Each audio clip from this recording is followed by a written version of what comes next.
इस लेक्चर में हमको पढ़ना है कंजर्वेशन ऑफ एंगुलर मोमेंटम। जो लोग एंगुलर मोमेंटम नहीं समझते उनको कंजर्वेशन ऑफ एंगुलर मोमेंटम समझने में प्रॉब्लम आएगी, क्योंकि इसमें एप्लीकेशन होगा मोमेंट ऑफ इनर्शिया का भी, टॉर्क का भी और एंगुलर मोमेंटम का भी, है ना। तो मैं बार बार कहता हूँ कि एंगुलर मोशन को आप लीनियर मोशन से रिलेट करके पढ़िए।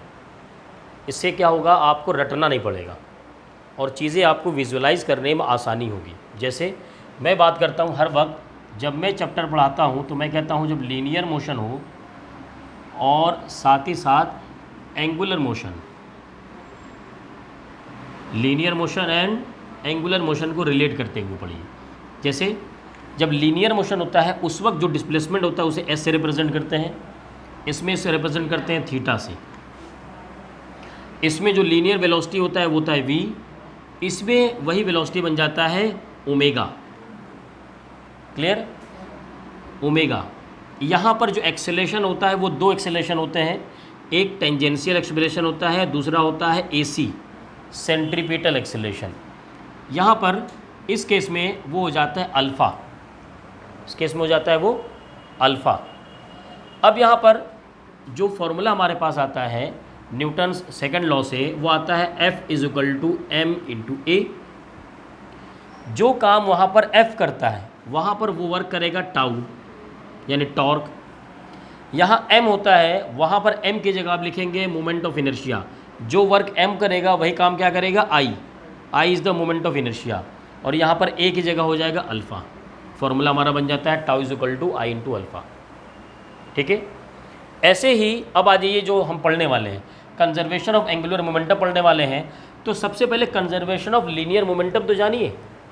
ये फॉर्मूला जो आया है वो न्यूटन्स के सेकंड लॉ से आया है, न्यूटन्स के सेकंड लॉ से आया है। तो उस लॉ से ही आपको इसे डिराइव करना पड़ता है। तो सबसे पहले इसका फॉर्मूला क्या होता है भाई, मोमेंटम का फॉर्मूला होता है m × v, मास × वेलोसिटी। इसको p से रिप्रेजेंट करते हैं। ये हो गया हमारा लीनियर मोमेंटम। क्या हो गया, लीनियर मोमेंटम। एंगुलर मोमेंटम का फार्मूला होता है I ओमेगा। इसको और भी फॉर्म में लिखा जाता है, ये हो जाता है L L से रिप्रेजेंट करते हैं। और मैंने इसको सिंपल वे में बताया था mv × r perpendicular, mv × r perpendicular. मैंने इसका दूसरा तरीका बताया था कि L = r × p, वहाँ हम पढ़ाया था L = r × p, ये भी बताया था मैंने। इसको नोट करने की ज़रूरत नहीं है, बस मैं ये बता रहा हूँ फार्मूला यहाँ जो चलेगा वो ये चलेगा, ये दोनों चलेंगे। ये फार्मूला ये दोनों कैसे आए वो पिछले लेक्चर में आपको मिल जाएगा, वहाँ मैंने इसको डिटेल में पढ़ाया हुआ है। तो मैं ये कह रहा था कि हमें एनालॉजी से समझना है। लीनियर मोमेंटम की जो एनालॉजी है उसको एंगुलर मोमेंटम से रिलेट करके पढ़ना है। तो जैसे वहाँ पर P क्या था, मोमेंटम, यहाँ है एंगुलर मोमेंटम L। वहाँ पर m था मास, यहाँ I है mass moment of inertia. Then v is the linear velocity, omega is the angular velocity. Clear. चलिए इतना नोट कर लिए, उसके बाद आगे बढ़ते हैं।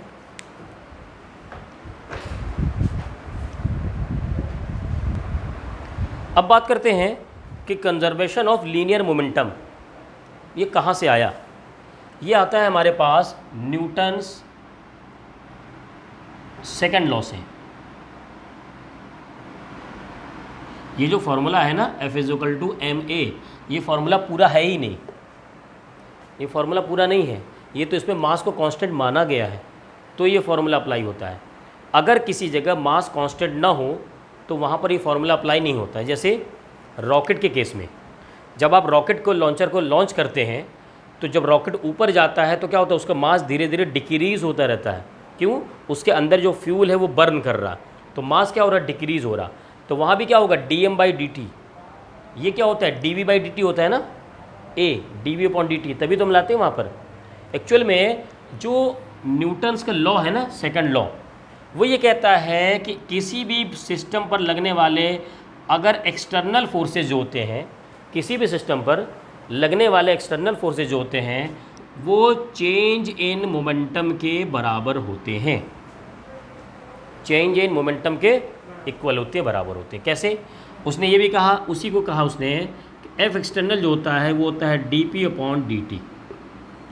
अब आप यहाँ पर p की जगह जब m इंटू वी रखेंगे ना, p की जगह m इंटू वी, तो देखो क्या होगा, m बाहर कर लोगे dv अपॉन dt आ जाता है, dv अपॉन dt की जगह a रख देते हो, फॉर्मूला क्या आ जाता है, f is equal to ma।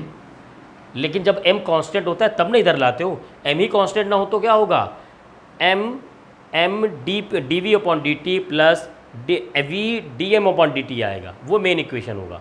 लेकिन जहाँ पर m कांस्टेंट होता है उसके लिए फॉर्मूला भी यूज़ करते हैं। खैर बात हम करते हैं यहाँ पर, ये तो भाई इससे तो आप लोग फैमिलियर हैं, है ना, कि external applied force is equal to change in momentum per unit time. ठीक है, मान लो यहाँ पर इस केस में अगर F एक्सटर्नल ज़ीरो हो, फोर्स ही ज़ीरो हो जाए, तो क्या तुम dp delta p is equal to zero कहोगे? भाई ये अगर ज़ीरो हो गया तो क्या डेल्टा p ज़ीरो आएगा? सही है।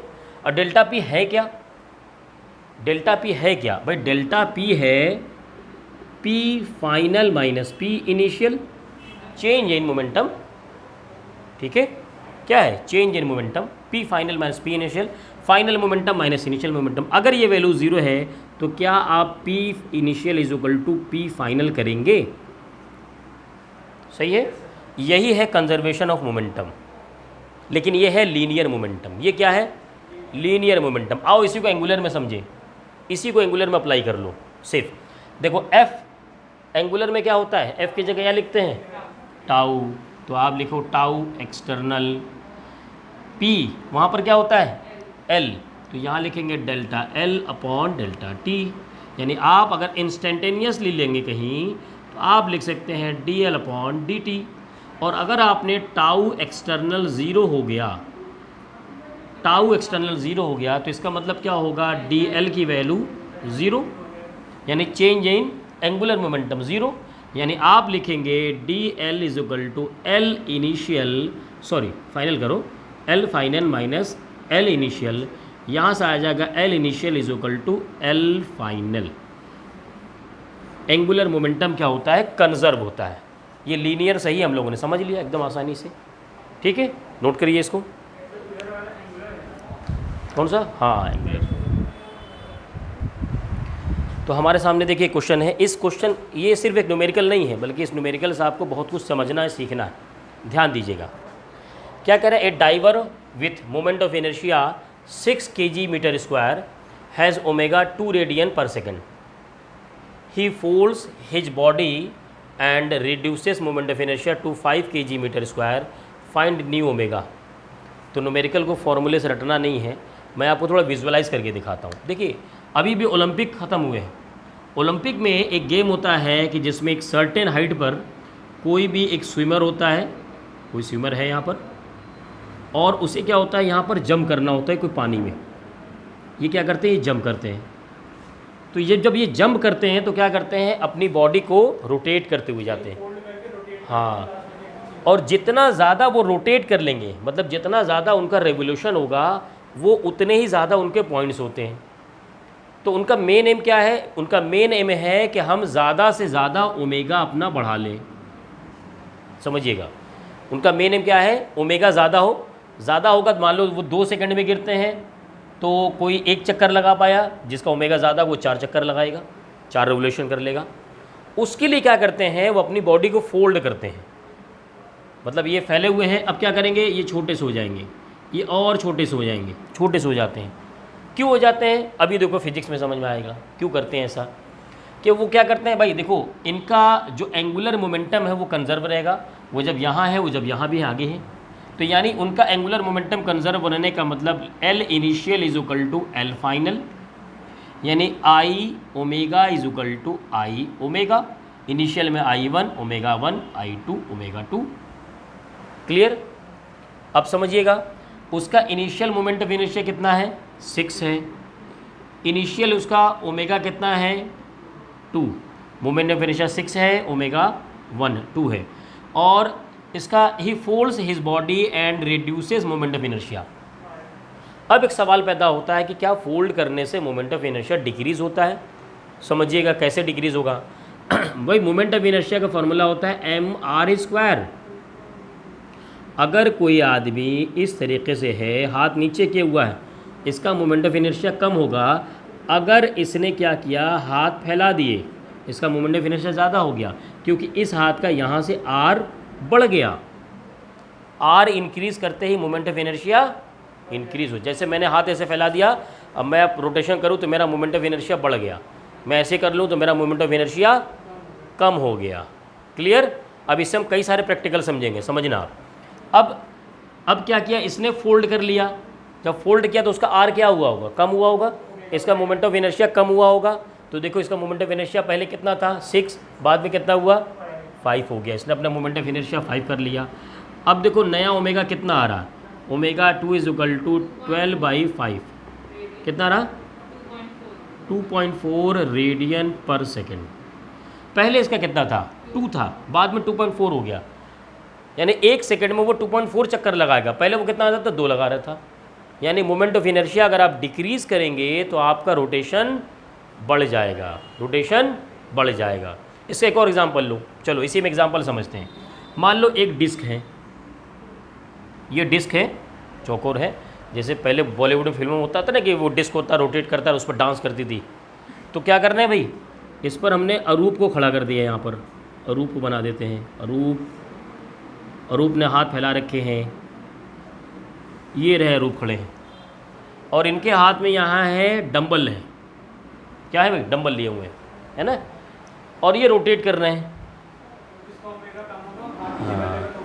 हाँ, अब क्या करें, अगर ये इस वक्त जिनका जो आई है, अगर वो क्या करे हाथ नीचे कर ले, यानी हाथ नीचे कर लिया, हाथ नीचे कर लिया, उस वक्त क्या होगा, आर की वैल्यू डिक्रीज़ हो गई। आर डिक्रीज़ होते ही क्या होगा, आई की वैल्यू कम हो गई, आई कम होते ही ओमेगा बढ़ जाएगा। इसका मतलब रेवोल्यूशन उनका बढ़ जाएगा। क्लियर, बात समझ में आ गई। इस तरीके से हम क्या करते हैं, कंजर्वेशन ऑफ एंगुलर मोमेंटम को अप्लाई करते हैं। तो इस न्यूमेरिकल में यही बताया गया। क्लियर। हाँ वो भी करते हैं, वो अभी देखिए उसका भी एग्जांपल समझ में आ गया। अभी जो ओलंपिक होता है तो जब रिवोल्यूशन करते हैं, अक्सर तो लड़कियां होती हैं, गर्ल्स होती हैं, तो जब उन्हें स्केटिंग वगैरह करनी होती है और जब रिवोल्यूशन लेना होता है तो वो अपना हाथ फैलाती नहीं बल्कि ऐसे कर लेती हैं। पहले हाथ ऐसे की रहती हैं, फिर वो ऐसे कर लेती हैं इस तरीके से, और फिर वो रिवोल्यूशन करती हैं शक्तिमान की तरह। शक्तिमान रिवोल्यूशन कैसे करता था भाई, वो हाथ ऊपर करता था, मोमेंट ऑफ इनर्शिया क्या करता था, वो डिक्रीज़ करता था। आर उसने कम कर लिया, आर उसने कम कर लिया, आर कम होते ही आई कम हुआ, आई कम होते ही ओमेगा बढ़ गया। क्लियर, चलिए नोट करिए। चलिए तो एक बेहतरीन क्वेश्चन हमारे सामने है, ध्यान दीजिए भाई कैसे करना है। कह रहे boy is standing on a platform which is free to rotate. तो कोई एक प्लेटफॉर्म है और ये क्या कर सकता है, इस एक्सिस के अबाउट रोटेट फ्री है, ओमेगा से कर सकता है, कर नहीं रहा है, फ्री टू रोटेट है, मतलब आप कह सकते हैं फ्री टू रोटेट। ठीक है। और कह रहा है कि about an axis passing through its centre the kinetic energy of the boy and platform is के। स्टार्टिंग काइनेटिक एनर्जी वो के है। If the body stretches, body नहीं मतलब boy, stretches his hands and doubles moment of inertia, find new kinetic energy. ध्यान दीजिए भाई, boy को आप यहाँ पर खड़ा कर दीजिए, ठीक है। अब इनिशियल अगर बात की जाए एल आई, ठीक है, तो अच्छा मैं गिवन डाटा में लिख देता हूँ। तो इनिशियल अगर मोमेंट ऑफ इनर्शिया उसका आई है, तो उसने जब उसको डबल कर लिया तो वो हो गया 2i। और इनिशियल अगर मोमेंट एंगुलर वेलोसिटी उसका ओमेगा है, तो मैं क्या करूँगा, यहाँ पर लगाऊंगा आई ओमेगा 1 = I2 ओमेगा 2। I1 की वैल्यू आई है, ओमेगा 1 की वैल्यू ओमेगा, I2 की वैल्यू 2i और ये ओमेगा 2। तो यहाँ से ओमेगा 2 कितना आ जाएगा, ओमेगा/2। एक तो हमें फाइनल एंगुलर वेलोसिटी उसका मिल गया।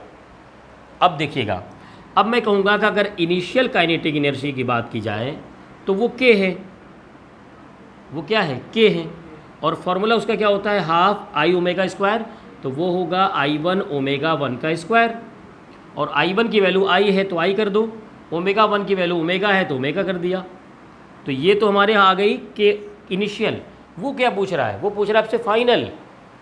वो क्या पूछ रहा है, फाइनल। चलो फाइनल पता करते हैं भाई। के फाइनल अगर आप देखें तो वह है हाफ I2 ओमेगा 2 का स्क्वायर। हाँ, तो उसकी जगह लिख देते हैं, I2 की जगह हम लिख देंगे 2i अब वैल्यू रखा हमने, और ओमेगा 2 कितना था भाई, ओमेगा बाई 2 हो गया था, तो ये है ओमेगा बाई 2 का स्क्वायर। 2 से 2 कैंसिल, यहाँ से देखिए आई ओमेगा स्क्वायर बाई 4। क्या मैं इसको ऐसे लिख सकता हूँ, हाफ आई ओमेगा स्क्वायर। क्या हाफ आई ओमेगा स्क्वायर के है, तो ये आ गया के बाई 2। ये क्या आया, के फाइनल, यानी ऑप्शन कौन सा होगा, बी। आपको पता है ये पेपर कौन सा है, ये जेईई मेंस का क्वेश्चन है।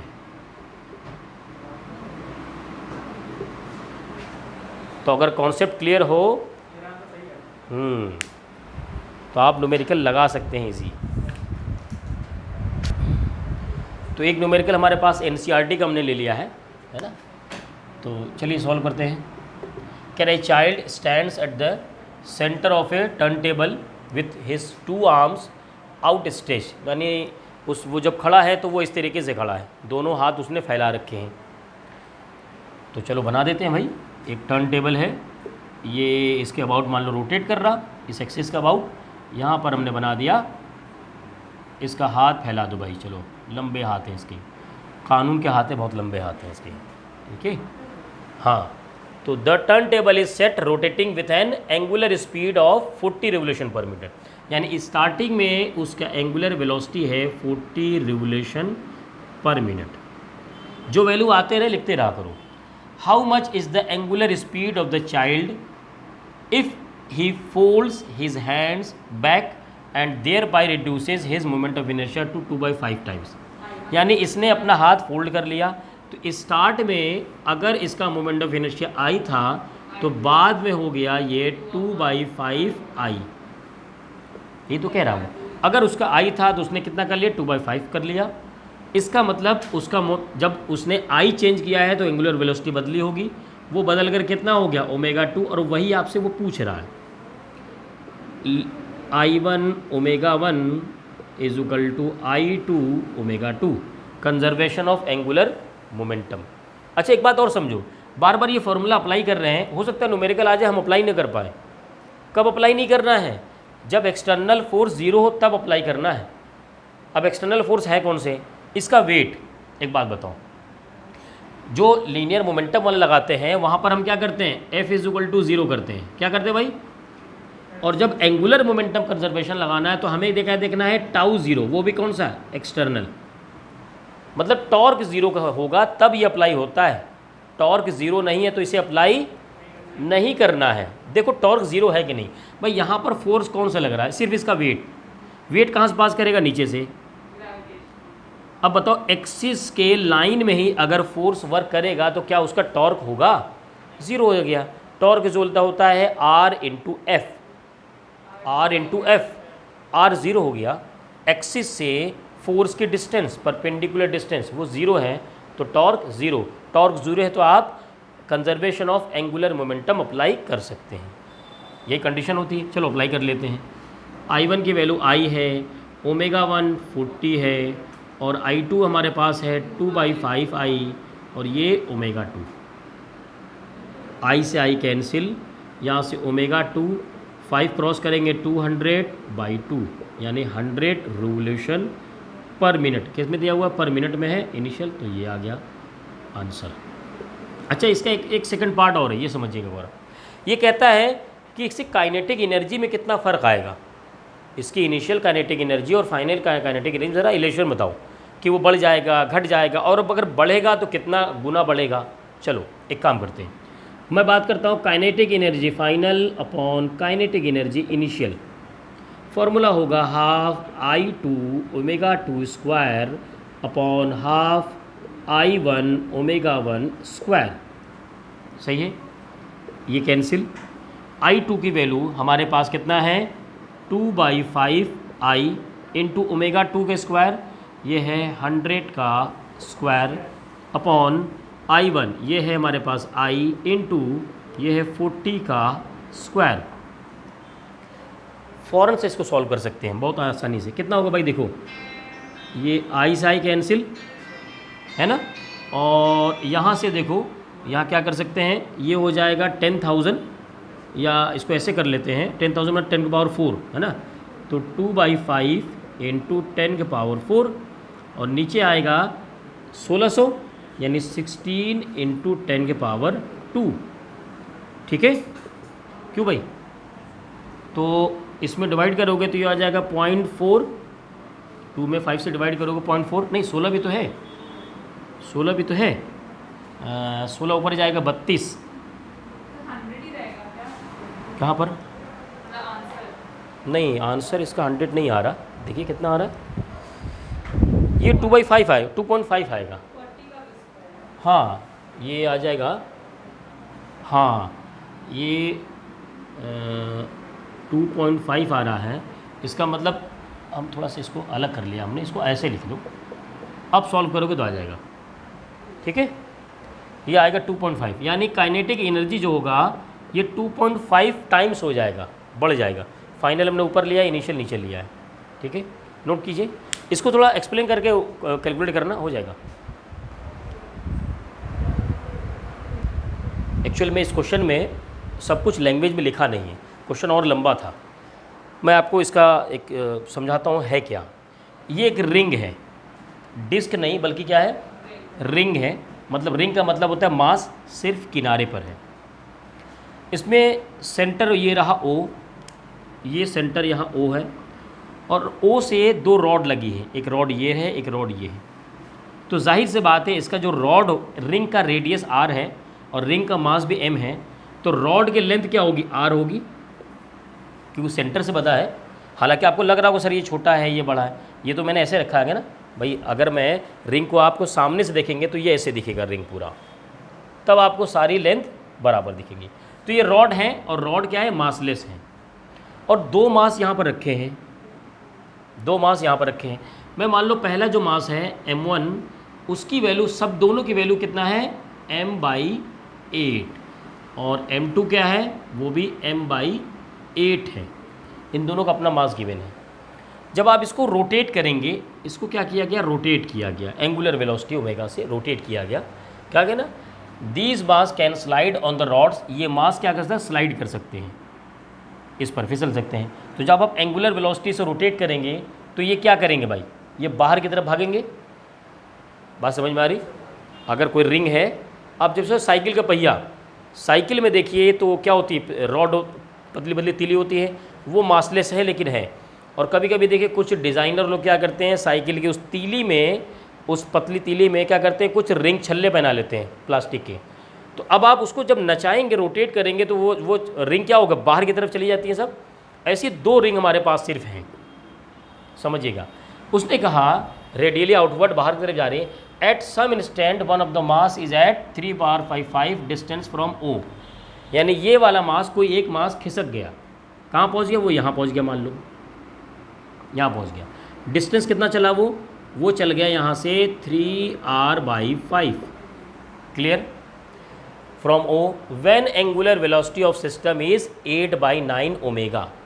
यानी पहले थे ये ओमेगा 1 की वैल्यू ओमेगा, और बाद में ओमेगा 2 कितना हो गया था भाई, 8/9 ओमेगा, क्लियर।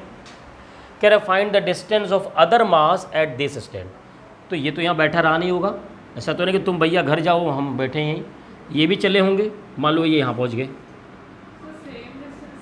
नहीं सेम डिस्टेंस नहीं होगा, ये तो फ्रिक्शन पे होगा, हाँ अलग अलग होगा। तो ये देखा जा रहा है। तो मान लो हमने ये डिस्टेंस x ले लिया। अब देखो अप्लाई कैसे करेंगे angular momentum. I1 omega 1 is equal to I2 omega 2, clear. I1 omega 1 is equal to I2 omega 2, ठीक है।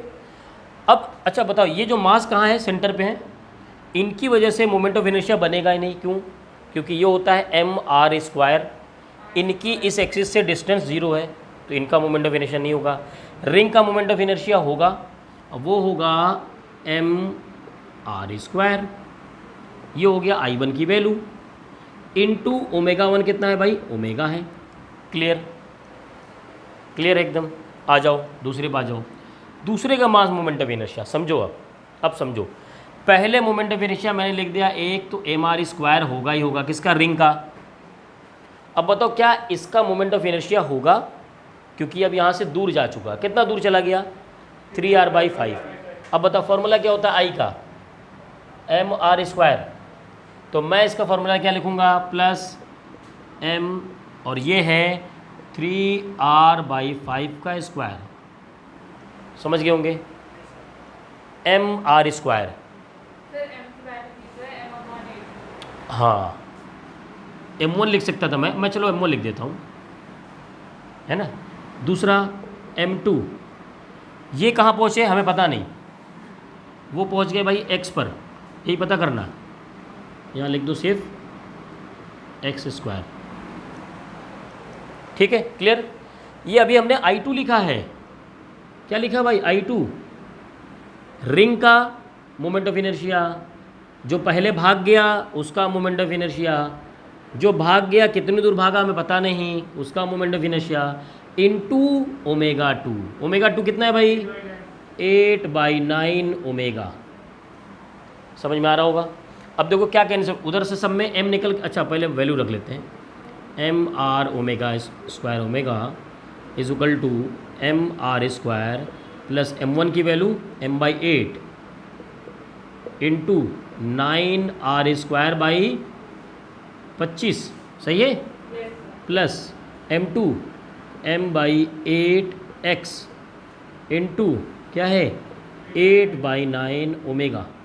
देखो क्या कैंसिल हुआ, इसमें से सब में से m निकल के आएगा ना, इधर देखो भाई m निकल के आएगा, m सब में से ही कैंसिल कर दो, इधर ओमेगा है तो इधर से ओमेगा कैंसिल कर लो, मल्टीप्लाई में है, क्रॉस मल्टीप्लाई करो, क्या ये 9 इधर से मल्टीप्लाई हो जाएगा क्योंकि सबके मल्टीपल में है वो, तो 9r², यहाँ है r² प्लस यहाँ है 9r² एक चीज़ और, ये 8 से मल्टीप्लाई करते चलो ना, 8 से मल्टीप्लाई करते चलो तो ये हो जाएगा 8a² प्लस 8 से इसमें मल्टीप्लाई करो तो कैंसिल हो गया, क्या बचा, 9 से यहाँ मल्टीप्लाई करो तो क्या बचा, सिर्फ r²/25। अच्छा 9 को उधर मल्टीप्लाई कर चुके तो यहाँ पर 9 ले लो फिर, ठीक, कोई दिक्कत तो नहीं, प्लस क्या होगा x/8 तो कैंसिल हो गया ना, ये 8 मल्टीप्लाई कर रहे हैं हम भाई, 8 इसमें मल्टीप्लाई करोगे तो 8 आया, इसमें मल्टीप्लाई करोगे इससे कैंसिल हो जाएगा, इसमें मल्टीप्लाई करोगे इससे कैंसिल हो जाएगा, तो क्या बचा, x बचा सिर्फ, यहाँ क्या बचा, x।